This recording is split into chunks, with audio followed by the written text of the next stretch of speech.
অনেকদিন পর সিঙ্গাপুর থেকে দেশে আসলাম। দেশের কি অবস্থা, ক্ষেত খোলা কাছা কিছুই লাগাই নাই, শুধু ঘাসই। কচু ক্ষেত লাগাইছে, বাড়ি বাড়ি কি অবস্থা, টিনের বাড়ি। এখানে আমি থাকবো কি করে?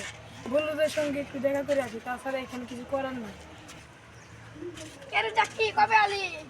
আরে আমার নাম জাক্কি না, আমার নাম জ্যাক।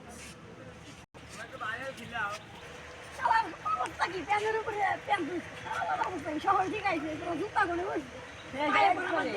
আমার সাথে সানগ্লাস করে বসছে, দুটো একসাথে বসছে। বাবা কতদিন ধরে দেখি না তোমায় বাবা। ঠিকই। আমি জ্যাক, আমাকে চিনতে পারো নাই বাবা? না, আমার তো কোনো জ্যাক নামের ছেলেই নাই। বাবা আমাকে চিনতে পারো না, আমি তোমার ছোটবেলার জাঙ্কি। ও মনে পড়েছে, মনে পড়েছে। বাবা তোর এই অবস্থা কি করলো? আরে এটা শহরের নিউ মডেল বাবা। যাক, কামলা কিনতে পারলাম না, যা খেতে যা। এই বাবা রে।